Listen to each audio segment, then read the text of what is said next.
some dads took their kids out to play baseball and catch, and mine didn't do that. Mine took me out and we went to exorcisms. He would call me up, even when I got older, he would call me up, "Hey Adam, we got an exorcism, let's go, I'll pick you up on the way."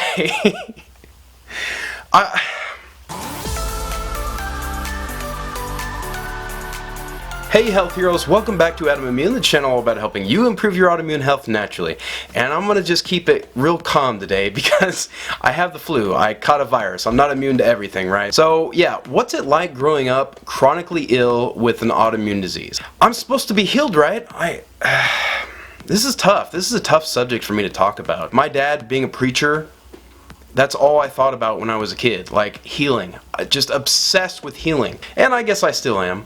But that's all I thought about. I spent all my time praying and begging God, really begging a lot, for healing.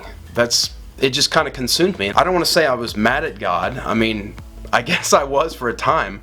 You know, you go through the stages, right? The phases where you're like, you're asking, you're begging, you're angry, why God, why me? Why me? Why can't I be healed?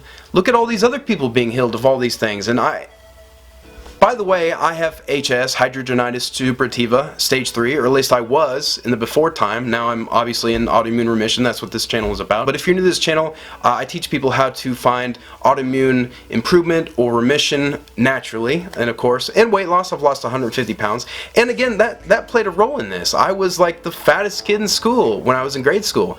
I think I was like 260 my 6th grade year before I went to middle school. Yeah, 260.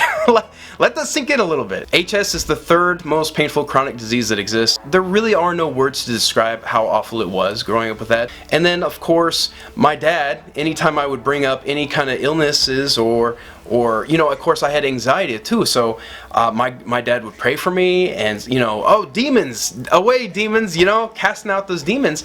And I'm not making light of religion or anything. I'm still Christian, and I still have the same beliefs that I had when I was a kid.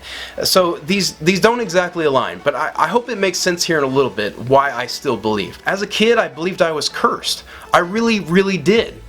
My dad, you know, God bless him, but everything was a demon, right? Everything was an evil spirit, okay? If you don't believe in, you know, angels, demons, that's fine, or if you don't believe in God or whatever, but it was a negative spirit, let's say that, okay? And in fact, my memories as a kid, like some dads took their kids out to play baseball and catch, and mine didn't do that. Mine took me out and we went to exorcisms. He would call me up, even when I got older, he would call me up, "Hey Adam, we got an exorcism, let's go, I'll pick you up on the way." You never get used to it. You never get used to that. I really don't want to get into that either. I'm not traumatized. I'm not even traumatized. By the way, I just want to point out that my father is great. Always spent all his time with me, and I really cherish that. Very valuable. He knew the value of family and spending time with his kids, and he really did. Now, so I'm not trying to put him down at all. He's got a heart of gold. Let me just say that. He was a great father growing up.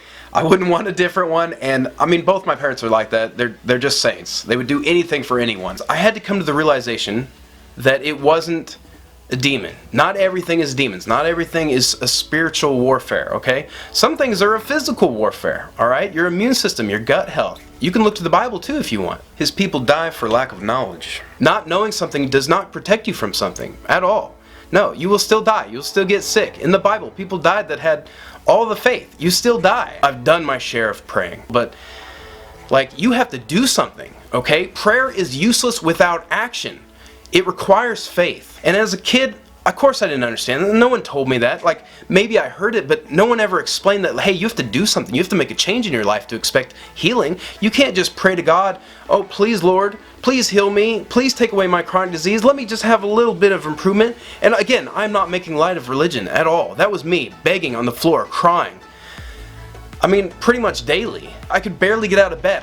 It hurt to walk, it hurt to move. Imagine that and not telling anyone for 15 years, making excuses and lying to get out of things and bleeding all over the place, so much blood. It was, it was not fun. I know a lot of you will relate to that. You really do, I'm sure. I'm not the only one. I'm not the only one. So you have to do something about it. You have to get off your couch, change your diet, change your lifestyle, stop at these other find all the environmental triggers in your life that are causing this autoimmune disease, these flares, these triggers. There is a cause, okay? This is not happening for no reason. Your body is doing you a favor by showing you these signals. They're warning signals. They're telling you, hey, something's not right. You're getting toxins into your body from somewhere, and you have to figure it out. It's your job to figure it out and stop it. No one's going to do it for you, and God is not going to take away the pain. Not permanently. Do I thank Him? Was it Him that allowed me to find remission? Of course. Because He made me very stubborn and headstrong. And I never stopped, and I never quit. Even when I struggled and thought, oh, it went in and out of remission the first few months, the first year. I struggled so much. Did I quit? No. Thank God I kept going. Even when I ate AIP and I was still struggling. I had to cut things out of my diet even from that. There is no perfect diet. It's so personal. Healing is such a personal journey. You have to find your own way. I can guide you so far, but you have to keep going. You have to go beyond AIP. You may have to add keto or seasonal or eating whole, take all processed foods out. You may have to go super low. Some people even have to go carnivore. You have to keep going until you find what works for you. Please don't let the takeaway to be that praying is worthless or anything like that. It is a very valuable thing. It is not my area in life, all right? Not my area, but I know many people who are great at it, and they make big changes, not just in their lives and in their friends and family, but the world, okay? So that we have to keep doing that. I don't mean to preach here. I'm not my father. I am not a preacher, even though I thought it was going to be when I was a kid. I really did. I thought I was going to be a preacher. I wanted to be a preacher. I really just want people to understand you are responsible for your healing, all right? I'm not saying it's your fault. It wasn't my fault. My parents didn't know anything about nutrition. My doctors didn't know anything about nutrition. No one knew anything about nutrition back then. I mean, people barely do now. I don't even have a full grasp on it. No one really understands how everything works biomechanically in our bodies. We just don't, okay? These things are elemental, and they're complicated with hormones. There's so many different complicated systems in our body, and they all are connected. One thing is out of balance, it messes up another thing. So finding the root cause can be a problem in itself, but I can't even say for sure what mine was, but I do know I had the worst diet of any child out there. I ate all the processed foods. I didn't eat a whole lot of meat. None of the meat I ate was grass-fed or natural or pastured or anything like that. It was all conventional factory farm meat, right? Mostly processed foods, mostly GMO foods, and it was so much. It was in an excess, obviously, being the fattest kid in school at some point. So that's the problem. I ate these processed foods and I ate high-carb foods. So of course I never got full. I was never satisfied because I didn't have any actually nutrient-dense foods in my diet at all. Hopefully this was a little bit of motivation and inspiration to make some changes in your life. Because if you don't, you will never heal. And I hate to be that guy. I hate to be the black and white guy.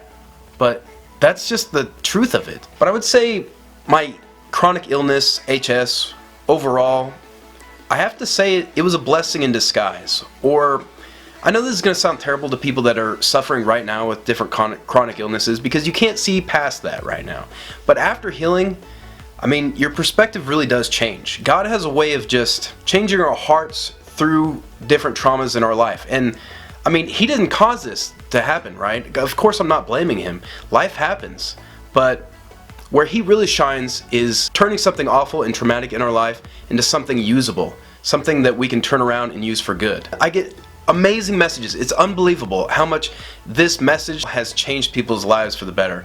And that's why I'll never stop spreading this message, alright? And God can really work miracles in your life if you just let Him. If you just do what you were designed to do and eat. It really is that simple. God created the natural world and the natural systems that go along with that. Nature, okay? If we do not abide by the laws of nature and eat the way we were designed to, we will get sick. I have a routine that I walk, and recently I've been walking and I saw this flower, right? And it's just this really gorgeous, beautiful flower, and I never really stopped to look at it closely, but I knew it was there, and it was just something that I always passed daily. And then one day I walked past and I noticed that it was ran over by a truck. I saw the tire marks. Just obliterated, right? There was a little bit of grieving in there. I don't know why, but there was, you know? I never took the time to appreciate this something beautiful. A few days later, I was walking the same path, and I looked down, and what was in its place? 3 different flowers were sprouting out from that crushed flower. It was a reminder to me that no matter how broken something is, something good can come from it. So no matter how broken you may feel today, I promise it does get better, and God can work a miracle in your life and turn your something awful into something very valuable and beautiful. If you enjoyed this video, drop a like, smash that subscribe button. I hope you already have, but if you haven't, definitely do that. Maybe go down to the bell icon down below and click that bell notification on so you see my videos as soon as they drop. I really appreciate it. Thanks for watching. See you next time.